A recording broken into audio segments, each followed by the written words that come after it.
This is Josie Brown with Author Provocateur. Today my guest is T.M. Cromer, who writes romantic suspense and sassy romances with a sense of humor. Like me, T.M. will be signing at the Barbara Bay Reader Appreciation Weekend in Milwaukee, Wisconsin. Welcome, T.M. Thank you. I'm happy to be here. Well, I have to say, from your book covers, I think you're really twins. I mean, there seems to be a good twin and a bad twin. It's true. I knew it. I could just tell. You've got those sweet pink covered books like The Bakery and Easter Delights. And then you've got your scorching hot Stonebrook covers, Burning Solution, The Trouble with Lust, and A Love to Call My Own. So tell me, TM, which is the real you? Probably the fiery covers. I am. I can be sweet. I'm not going to lie. Anyone who knows me knows I am two sides of the same coin. I can be fiery and passionate and hot tempered, and yet I would give you the shirt off my back. That's who I am as a person. It's pretty much what you see is what you get, both in my stories and in me as a person. So do you feel that you write yourself into every heroine? I believe we have to an extent. I do like to write feisty women who don't really take any crap from anyone. I'd like to think that they're all intelligent because I write romantic suspense, so there has to be an element of the mystery with each story, right? I agree. They yes. have to be able to. These stories have to be able to provide twists for readers, and in that, I like to think that maybe I'm intelligent enough to provide a good story to that degree, just like the characters can figure it out throughout the story what is happening. Right. I agree with you there. What I've noticed too, since I also write romantic suspense, is you can't have a stupid heroine. Right. Stupid to live, isn't that Right. I mean, the readers won't accept somebody who's stupid. Now they'll accept somebody who's flawed, and they'll accept somebody who trips up every now and then. But they want to believe that this person can actually solve the mystery. Right. And in Burning Resolution, there is a moment where my heroine gets she gets caught up in a moment, one of those stupid moments where she's like, oh great, basically I just signed my own death warrant, and she realizes immediately that she has made that mistake, based on an emotional reaction. But, on the flip side of that, she's able to work her magic, I guess is the best term, and really have a dialogue with this evil person who has basically kidnapped her. And there is that brilliant back and forth between the two. And so in creating flaws like that for our characters, I think there's a realism that we create in a story. Right. I think that being vulnerable, like you just pointed out, is human nature.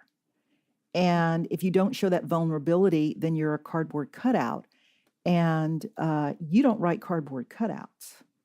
When you're creating a character, you have to really think about, what is that character doing in that moment? What is their reaction going to be? Are they going to be terrified? Are they going to, dig deep and find strength they didn't know they had?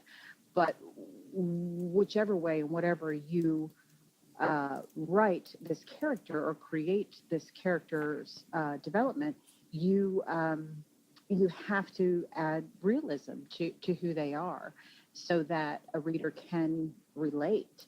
They can see themselves in that situation, one way or another. Either yeah, I would do that same thing, or no, that character's really brave. I would not do that. Right. So I noticed that you were born in New Jersey, but you grew up in Florida, and now you live in Illinois. How do you think having lived in different parts of the country has inspired your writing? I think that it has probably inspired me in that I've come in contact with a lot of different people from a lot of different cultures.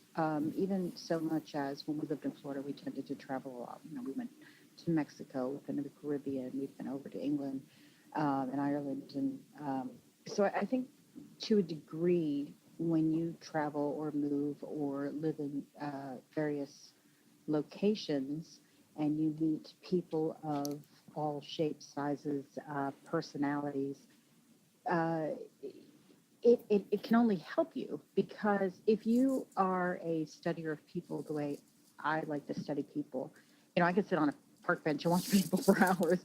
But if you are that kind of person, you pick up on nuances, on the way maybe a farmer might do something or say something, or that laid back, no nonsense attitude that they might have that maybe someone who works in the corporate world might sugarcoat things or phrase things a little nicer, or be a little more uptight, or put on an air of superiority or something. You have to be able to pick up on the nuances of people, and I think living in small towns and living in cities or living in a beach town, all these things contribute to the characters, and you have to have every kind of character in your books too. You can't just have one-dimensional characters, and every character in every book be the same type of character. Right. I agree with you. Sometimes when you see a book that's set in a locale that's glitz or glamour, it seems that all the characters seem the same. There's Right. no diversity in the characters, and it's great that you are so well traveled that you and you are a people watcher that you can say, "Ooh, here's a character, or here's somebody I could write into my book." Even that little 5 seconds of watching somebody can open up a whole new thread in your book that takes the reader on a different tangent, and it was just because of an observation that you had. Right. Okay, I'm one of 5 children. We all have uh, different personalities. I mean, there are things that we do the same, or traits that we might share, but we are completely different people. And so, in writing the books, the Burning Resolution, The Trouble with Lust, I Love to Call Mine, they're all about 3 brothers, and the Sharp brothers, and they each, even though they're close and they're only separated by a few years each, and they're all in business together, they each have their own traits and personalities that complement and also rub the wrong way once in a while, and that again is human nature. I think that should be captured in each story. Right. It's funny. I think I always find it unique when there's a new mom and she's having a baby, and she has her first, and that child of course has its own personality, and then the second comes along and they're all anticipating that the second will be just like the first, and it never, one's a little hellion, the other one's a little angel, whatever. But I've always noticed that it's something that new moms fall into, and I'm Right. sure I fell into the same thing. I thought I was gonna, that both my children were gonna be exactly the same, and they weren't. So, and I would imagine growing up with five, in a family of 5 children, you saw it on all different levels. Right, right, and it's funny because of course the older ones they tend to be a little more driven, a little more responsible, and then you had the middle ones, me and my brother, who were like, we're not following their footsteps, we're gonna march to our own drum, and then you have the baby that came along 7 years after me, who's just spoiled rotten. Haha. Yeah, but she's smart as a whip, and she's now a VP of sales somewhere, and she, but all of us, again, she, and talk about a wicked sense of humor. I mean, she comes across as very smart, intelligent, driven, and yet, in the next breath, she'll say something that just has you rolling on the floor laughing. Right. Have you noticed that you've actually perhaps maybe written some of your siblings into your books? Uh, Maybe to a degree. I did. In the first one probably a little more so. I tried not to. I did take for in Finding You, the one character James has the protective trait of my one brother John, but um, you know, I tried not to because you don't want someone to come back and go, "Why did you write me like that?" That character, you know. So yeah, no, I may have adopted a few traits that I could use, but no, I tried not to because I didn't want anybody mad at me.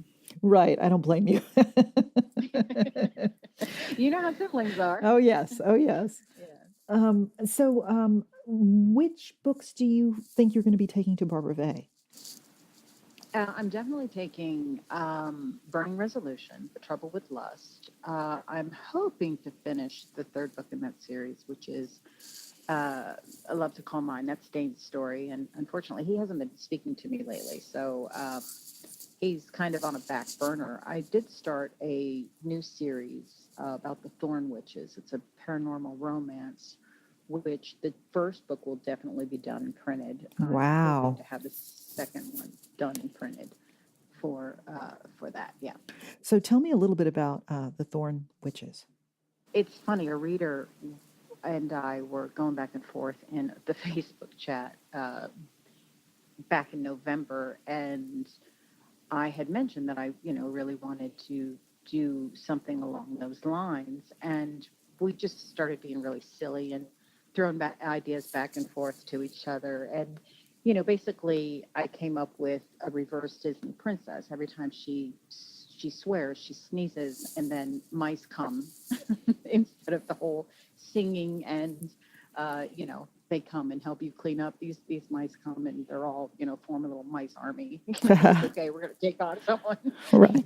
So just a little humor to add to what might be a little more serious romance, in addition to these. It's going to take place over a series of 5, possibly 6 books. Now, the same heroine throughout all five, or are you going to introduce five heroines? Yeah, there's 4, actually 5 Thorn sisters, and eventually they're going to find they have another brother. So that's why I was 5, possibly 6, Ah, depending on how well the series is received.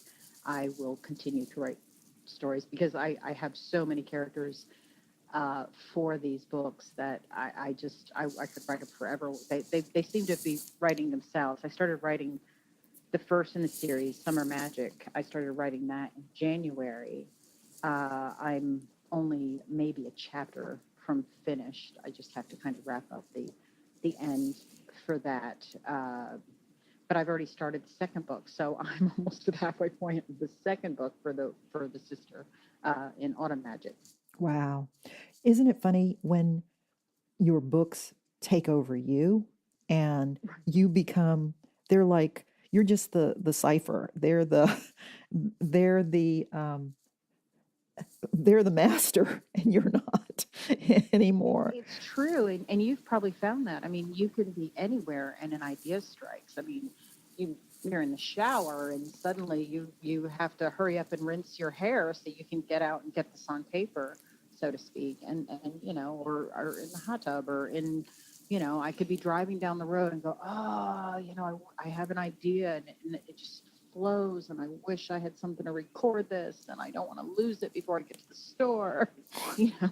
Right. And you're reaching for your cell phone and and driving off the road crazily or something. Right. just And I just have get me to audio. Get me to audio here. exactly. Siri, help. Siri, And yes, Siri, help. Well, I want to thank you for talking with me, and I know that our Barbara Vay listeners will be ecstatic to meet you, and they'll be questioning you about everything, uh, Stonebrook, and then of course the Thorn Witches. And if you are able to introduce them to that series, I'm sure they're going to be quite excited. Paranormal is very well loved at Barbara Vay. Yeah, I actually went as a reader last year. Oh, And cool. yeah, that's how I actually met Barbara, and she is such a lovely lady, and I'm so thrilled that she invited me to be one of the authors, attending authors for this year's convention and or reader weekend. And I agree with you. I met so many readers who were into the whole paranormal scene, and I was surprised, I guess, by how many. But it does seem to be quite the genre, quite the popular genre. And I'm really excited by what I'm producing, and I hope readers will be too. Want to hear more about the authors who will be attending the Barbara Vay Reader Appreciation Weekend? Just go to my website, authorprovocateur.com, and click on to the other interviews. You'll also find them on the event's Facebook page. And beneath each interview, feel free to leave a comment about your favorite part of it. Doing so puts you in the running for a bundle of the author's books. Listeners can leave one comment per author to be entered for the drawing. This is Josie Brown of Author Provocateur, signing off.